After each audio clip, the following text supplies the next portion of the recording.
It's Nicole Matthews, Chief Experience Officer with Recess by the Henley Company, and we are here in Tampa Bay, Florida. We've actually been here all week for the special event conference and trade show, and I'm super excited to have the opportunity for you to meet my dear friend Simon T. Bailey, who is truly one of the most brilliant people I've ever known in my entire life. I always say that when you know you're going to see Simon, you know you're going to come out a different person than when you started. So I always thank you for that and your wisdom and everything. But Simon, this is our playground chatter where we talk to amazing, fabulous people about their definition of recess. As you know, we're rebranding into Recess by the Henley Company, and our whole mission is to create a space for people to really play and just sort of be in life.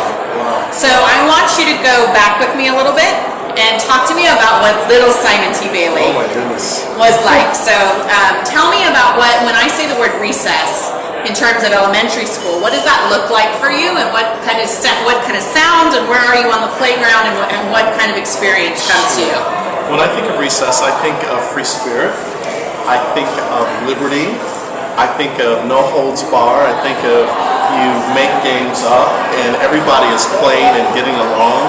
I think about being totally open for whatever is going to emerge, and there's nothing prescripted. You're just in the flow, right, and you're going with it, and you're not judging anything. So that's what I think of. Okay, so as a little boy, was it foursquare, kickball? Where did you run on the playground? It was kickball. It was kickball? It was dodgeball. Dodgeball, okay. And I loved getting on base and getting my turn next, yes, and kicking it as far as I could. Right, exactly. It was fun. Exactly. It was fun. And not worrying about being judged. Right. You know, but even if kids did pick on you, it was certainly meant in the best possible way. Right, you know? exactly. Not taking anything kind of too personally, Absolutely. right? Because by the next recess, you were probably the champion and you were the loser today, right? No problem, no problem.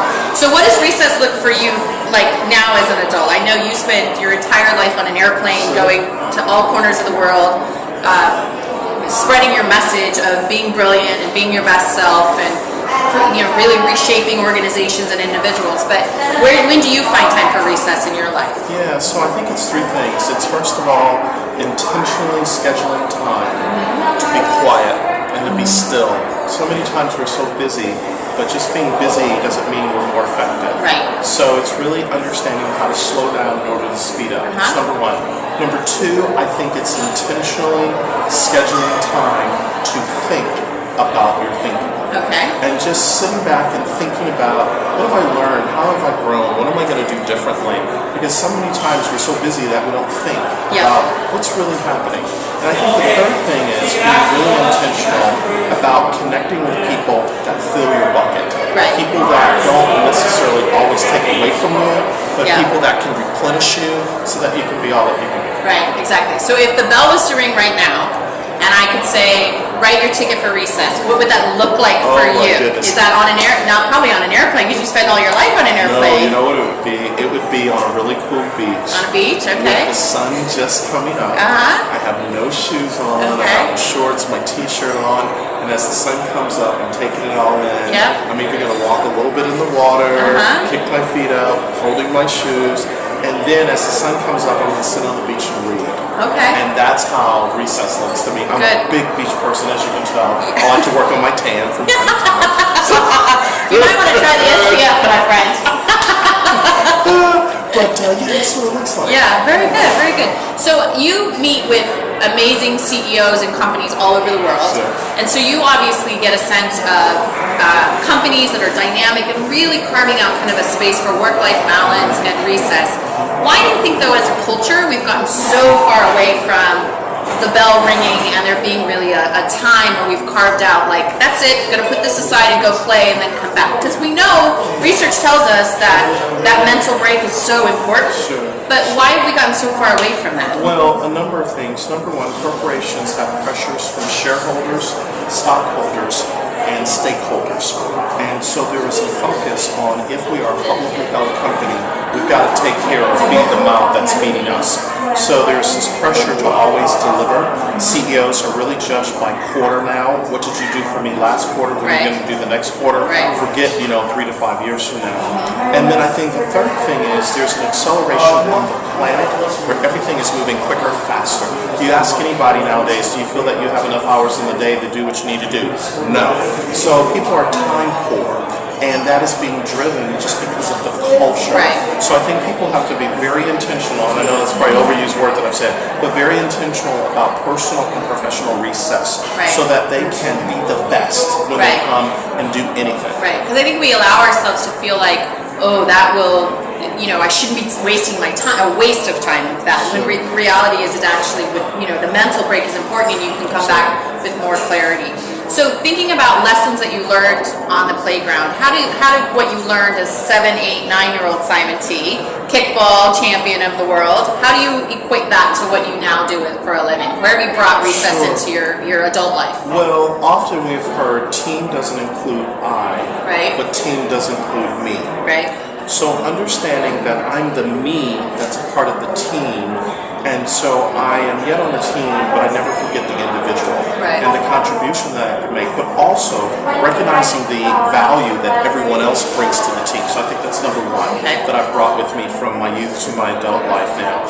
The second thing I think is being open to change, and being open to be free-spirited and to take a risk and to go for it and not play it safe, Right, and I think the third thing is to always have fun and laugh at everything. I laugh at everything. Yes, you do. Laugh, and I just don't laugh from here. I pull it, I laugh, and but I realize it's very healthy. Absolutely. Because it's a sense of release, and I don't have to be so serious and stoic and very corporate. Absolutely. Relax. Absolutely. It is. It's right. Well, you do have that infectious laugh, which, when you know Simon T is in the room, believe me, you are that sunshine for all of us. So I appreciate that. So last question for you is, I know you're super busy. You've got the book that you've been promoting, and that's going great for you. And then a new book, I think, is on the horizon. Yes. So you've been busy speaking, writing, consulting, changing the world in terms of brilliance. How can I get you to commit to more recess in your life? I know you have a stunning wife, 2 beautiful children who need to see a little more daddy, I'm sure. So as a family, is there a commitment that you're willing to make in terms of more recess in your life as a family? Yeah, well, weekends are protective time. Okay. Weekend is all about family. Nothing happens on the weekend when I'm in town. It's all about whatever the kids want to do. Okay. And then when I am in town during the week, I like to take them to school or cook them breakfast or be home when they get home. So always they know that I'm a very present person that's there, not in spirit but absent physically. Right. And even not just being there, but also being emotionally available, Sure. which is something I struggle with from time to time because there's so much demand on me. Yep. But also realizing that they need a part of it. So I think to have more recess is being intentional about being emotionally available and not just giving the screensaver face, but really there to connect, not just communicate. Right. And I think reiterating that recess can be found in small moments too. It doesn't need to be this big, organized, grandiose, uniforms and all that kind of stuff. It can definitely be just in driving the kids to school. You can find some sort of creative way to do recess as well. So thank you so much for your time. It's nice to be on your home turf. Oh my goodness. I'm delighted to be in it now. Can we talk about the humidity in the air and how bad it is for all of our hair? I was concerned. It's a good hair. Yeah, exactly. I can see why you've chosen that. So anyway, we just wanted to say hello to you from Tampa. We're excited to be here. Thank you so much for participating in our Playground Chatter. Thank you. And we look forward to being on recess with you in the future. So we'll look forward to seeing you next time. Thank you.